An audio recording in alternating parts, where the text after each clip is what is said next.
Hi guys, so today I will be reading you guys the 14th chapter of Percy Jackson and the Lightning Thief. Chapter 14. I become a known fugitive. I love to tell you I had some deep revelation on my way down, that I came to terms with my own mortality, laughed in the face of death, etc. The truth, my only thought was, ah! The river raced towards me at the speed of a truck. Wind ripped the breath from my lungs. Steeples and skyscrapers and bridges tumbled in and out of my vision, and then flaboom! A whiteout of bubbles. I sank through the murk, sure that I was about to end up embedded in 50 meters of mud and lost forever. But my impact with the water hadn't hurt. I was falling slowly now. Bubbles trickled up through my fingers. I settled on the river bottom silently. A catfish the size of my stepfather lurched away in the gloom. Clouds of silt and disgusting garbage, beer bottles, old shoes, plastic bags swirled up all around me. At that point, I realized a few things. First, I had not been flattened into a pancake. I had not been barbecued. I couldn't even feel the chimera poison boiling in my veins anymore. I was alive, which was good. Second, real realization, I wasn't wet. I mean, I could feel the coolness of the water. I could see where the fire on my clothes has been quenched. But when I touched my own shirt, it felt perfectly dry. I looked at the garbage floating by, snatched an old cigarette lighter. No way, I thought. I flicked the lighter. It sparked. A tiny flame appeared right there at the bottom of the Mississippi. I grabbed a soggy hamburger wrapper out of the current, and immediately the paper turned dry. I lit it with no problems. As soon as I let it go, the flame sputtered out. The wrapper turned back into a slimy rag. Weird. But the strangest thought occurred to me only last. I was breathing. I was underwater, and I was breathing normally. I stood up, thigh deep in mud. My legs felt shaky. My head was troubled. I should have been dead. The fact that I wasn't seemed like, well, a miracle. I imagined a woman's voice, a voice that sounded a bit like my mother. Percy, what do you say? Thanks. Underwater, I sound like I did on recordings, like a much older kid. Thank you, father. No response. Just a dark drift of garbage downriver. The enormous catfish gliding by, the flash of sunset on the water surface far above, turning everything the color of butterscotch. Why had Poseidon saved me? The more I thought about it, the more ashamed I felt. So I got lucky a few times. Against a thing like the Chimera, I had never stood a chance. Those poor people in the arch were probably toast. I couldn't protect them. Maybe I should stay down here with the catfish, join the bottom feeders. Fum, fum, fum.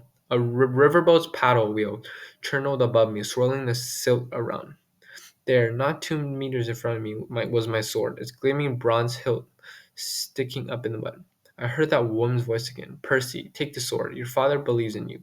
This time I knew the voice wasn't in my head. I wasn't imagining it. Words seemed to come from everywhere, rippling through the water like dolphins' sonar. Where are you? I called aloud. Then, through the gloom, I saw her, a woman the color of the water, a ghost in the current, floating just above the sword. She had long, billowing hair, and her eyes, barely visible, were green like mine. A lump formed in my, a lump formed in my throat. I said, "Mom, no, child, only a messenger. Though your mother's fate is not as hopeless as you believe. Go to the beach in Santa Monica. What? It is your father's will. Before you descend into the underworld, you must go to Santa Monica. Please. Percy, I cannot stay long. The river here is too foul for my presence. But I was sure this woman was my mother, or a vision of her anyways. Who? How did you? There was one so much I wanted to ask. The words jammed in my throat. I cannot stay, brave one, the woman said. She reached out, and I felt the current brush my face like a caress. You must go to Santa Monica, and Percy, do not trust the gifts. Her voice faded. Gifts? I asked. What gifts? Wait. She made one more attempt to speak, but the sound was gone. Her image melted away. If it was my mother, I lost her again. I felt like drowning myself. The only problem, I was immune to drowning. Your father believes in you, she had said. She also called me brave, unless she was talking to the catfish. I waded toward Riptide and grabbed by its hilt. The Chimera might still be up there with his snaky fat mother waiting to finish me off. At the very least, the mortal police would be arriving, trying to figure out who had blown a hole in the arch. If they found me, they had some questions. I capped my sword, stuck the ballpoint pen in my pocket. Thank you, father, I said again to the dark water. Then I kicked up through the mud and swam for the surface. I came ashore next to a floating McDonald's. A block away, Every emergency vehicle in St. Louis was surrounding the arch. Police helicopters circled overhead. The crowd of onlookers reminded me of Times Square on New Year's Eve. A little girl said, "Mama, that boy walked out of the river." "That's nice, dear," her mother said, craning her neck to watch the ambulance. "But he's dry." "That's nice, dear." A news lady was talking for the camera. "Probably not a terrorist attack," we're told, but it's still very early in the investigation. The damage you see is very serious. We're trying to get some of the survivors to question them about the eyewitness reports of someone falling from the arch. Survivors. I felt a surge of relief. Maybe the park ranger and the family made it out safely. I hope Annabeth and Grover were okay. I tried to push through the crowd to see what was going on inside the police line. An adolescent boy, another reporter saying, Channel 5 had learned that the surveillance camera showed adolescent boys going wild on the observation deck, somehow setting off this freak explosion. Hard to believe, John, but that's what we're hearing. Again, no confirmed fatalities. I backed away, trying to keep my head down. I had to go a long way around the police perimeter. Uniformed officers and news reporters were everywhere. I almost lost hope of ever finding anything Grover when a familiar voice bleated, "Percy!"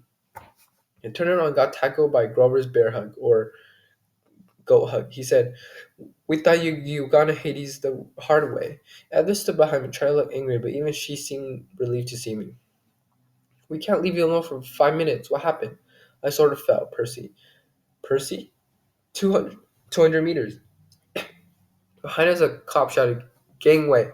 The crowd parted, and a couple of paramedics hustled out, rolling a woman on a stretcher. I recognized her immediately as the mother of the little boy who'd been on observation deck. She was saying, and then this huge dog, this huge fire-breathing chihuahua. "Okay, ma'am," the paramedic said, "just calm down. Your family is fine. The medication is starting to kick in." "I'm not crazy." The boy jumped out of the hole and the monster disappeared. Then he saw me. "There he is. That's the boy." I turned quickly and pulled Annabeth and Grover after me. We disappeared into the crowd. "What's going on?" she demanded.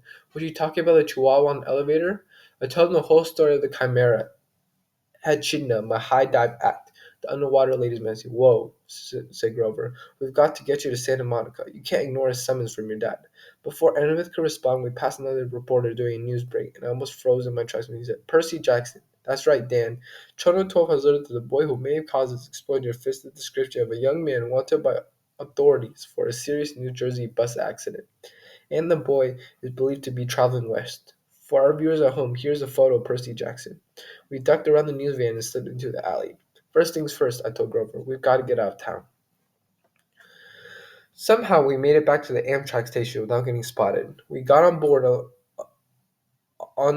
the train just before it pulls out for Denver. The train trundled west as darkness fell. A police light still posing against the St. Louis skyline behind us. So that was the 14th chapter of Percy Jackson and the Lightning Thief. And here's the summary. As Percy enters the water, he realizes he wasn't hurt by the impact of the water or Chimera's bite, but rather feels dry and can breathe underwater. As he looks around, he sees Riptide a few feet in front of him. A female spirit tells him that his father believes in him. He should go to Santa Monica before going to the underworld and to not trust gifts. Before she departs, the spirit reassures Percy that his mother's fate is not hopeless. As the spirit disappears, Percy grabs Riptide and swims off to find Annabeth and Grover. Several news station and police officers surround the area below the arch as they try to figure out what happened to it. Eyewitnesses tell them they saw a boy jump into the water. As ambulance technicians attend to the civilians on the roof, Percy finds him friends and tells them everything that happened. While they make plans to go to Santa Monica, they hear news reporters making the connection between the boy who jumped and the fugitive they've been reporting on. The three quickly dash toward the train station before anyone recognizes the person and head to Denver. So today I'm just gonna be teach you guys a few vocab words since this was a short chapter. So the first vocab word is fugitive, which is a person who is fleeing from prosecution, which means they're running from the police or the government. So for instance, I put a picture of a Robert who stole money from the bank. So he's a fugitive because he's trying to escape from the police, which is prosecution. The second word is fatalities, disasters resulting into death. If you remember the chapter, it said that there were no fatalities in the accident, and the disaster, which was the explosion of the arch, could have resulted into many deaths. And this next one is paramedics, people who are trained to give emergency medical treatment. They're basically like the ambulances, the firefighters. They're people who help out in situations like this, and they give emergency treatment. And the last word is skyline, which is the outline of a city against the sky. You can pretty much see skylines in every downtown city, like they light up at night. And that's all for today, guys. Thank you.